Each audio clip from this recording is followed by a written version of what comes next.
India में ऐसे कई सारे खूबसूरत प्लेसेस हैं जहां आप जरूर गए होंगे, जैसे गोवा, शिमला, हिमाचल प्रदेश, मनाली वगैरह। लेकिन इंडिया में ऐसे कई सारे मिस्टीरियस और हॉन्टेड प्लेसेस भी हैं जिनके बारे में जानना आपको बहुत जरूरी है। दोस्तों, मेरे इस चैनल फैक्ट ट्रेन में आपका स्वागत है और आज की इस वीडियो में मैं आपको बताने वाला हूँ top 5 most haunted places of India. तो चलिए शुरू करते हैं। नंबर 1, कुलधरा गाँव, राजस्थान। ये गाँव राजस्थान के जैसलमेर जिले से 14 किलोमीटर की दूरी पर मौजूद है, जो कि पिछले 200 साल से वीरान पड़ा हुआ है। इस गाँव को साल 1291 में पालीवाल ब्राह्मणों ने स्थापित किया था, लेकिन साल 1800 के बाद इस गांव में कोई नहीं रहता। इस गांव की एक बड़ी अजीब कहानी है जो ये कहती है कि इस गांव के रहने वाले लगभग 5000 गांववासी एक ही रात में बिना किसी को बताए इस गांव को छोड़कर चले गए, और वो कहाँ गए इस बात का आज तक किसी को पता नहीं चला। लेकिन जाते जाते वो इस गांव को श्राप देके गए कि आज के बाद इस गांव में कोई नहीं रह पाएगा। दरअसल वो इस गांव को छोड़कर इसलिए गए क्योंकि उस गांव की लड़की के पीछे एक जागीरदार का बेटा पड़ गया था, और उसने उन गांव वालों को धमकी दी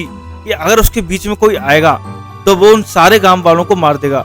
उस लड़की की इज्जत और गांव वालों की जान बचाने के लिए उस गांव का मुखिया सारे गांव वालों को लेकर एक ही रात में कहीं गायब हो गया, जिसका आज तक अभी तक किसी को पता नहीं चला कि वो कहां गया। नंबर 2, भानगढ़ का किला, राजस्थान। दोस्तों, भानगढ़ का किला राजस्थान के अलवर जिले में पड़ता है, जिसे आमेर के राजा भगवत दास ने अपने छोटे बेटे माधव सिंह प्रथम के लिए सन 1573 में बनवाया था, और ये लगभग 300 साल तक एक हंसता खिलता किला था। लेकिन अब ये भारत के सबसे हॉन्टेड प्लेसेस की लिस्ट में आता है। लोगों का कहना है कि ये किला एक तांत्रिक के श्राप से पूरी तरह बर्बाद हो गया था।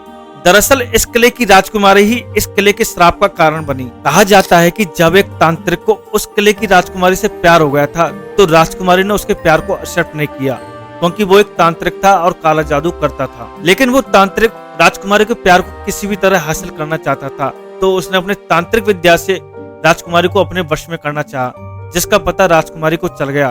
तो राजकुमारी ने उस तांत्रिक को मरवा डाला, लेकिन मरने से पहले उस तांत्रिक ने श्राप दिया कि इस किले में रह रहे सारे लोग मारे जाएंगे, और उसी श्राप के कारण 1 महीने के अंदर एक युद्ध में किले में मौजूद सारे लोग मारे गए, यहाँ तक कि राजकुमारी भी। और उस श्राप के कारण उनकी आत्माओं को अभी तक मुक्ति नहीं मिल पाई है, और उन्हीं आत्माओं की वजह से आज तक ये जगह एक डरावनी जगह है।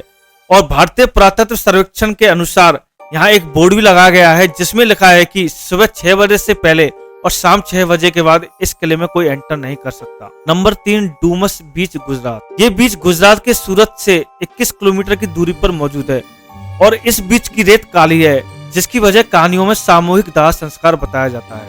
यह एक फेमस टूरिस्ट प्लेस है। दिन के समय यह जगह भगवान के घर जैसी लगती है, क्योंकि दिन के समय में यहाँ टूरिस्ट हंसी खुशी घूमते हैं, लेकिन सूरज डलते ही यह एक शैतान के स्वर्ग जैसा बन जाता है। यहाँ पर बहुत सारी अजीब घटनाएं हो चुकी हैं। यहाँ पर बहुत लोग रात के समय बीच के किनारे घूमते घूमते गायब हो जाते हैं, जिनकी बॉडी कभी नहीं मिलती है। वहाँ के लोगों द्वारा दावा किया जाता है कि रात के समय समुद्र के तट पर अजीब अजीब आवाज आती है। कभी हंसने की आवाज आती है तो कभी रोने की आवाज आती है, कभी विशल यानी सीटी बजाने की आवाज आती है। कई स्थानीय लोग भी रात के समय समुद्री तट पर रहस्यमय गतिविधियां होने का दावा करते हैं। नंबर 4, डिसूजा चौल, मुंबई। वैसे तो मुंबई में कई राज कैद हैं, और उन्हीं में से एक है डिसूजा चौल की कुएं वाली औरत। माना जाता है कि उस चौल में एक कुआं है, जिसमें कुछ वर्ष पहले एक औरत गिरकर मर गई थी, और उसकी आत्मा आज भी वहां इधर से उधर भटकती रहती है। कई सारे लोग उस चौल में रहते हैं, लेकिन उस आत्मा के डर से रात के समय में उस कुएं के पास कोई भी इंसान नहीं जाता।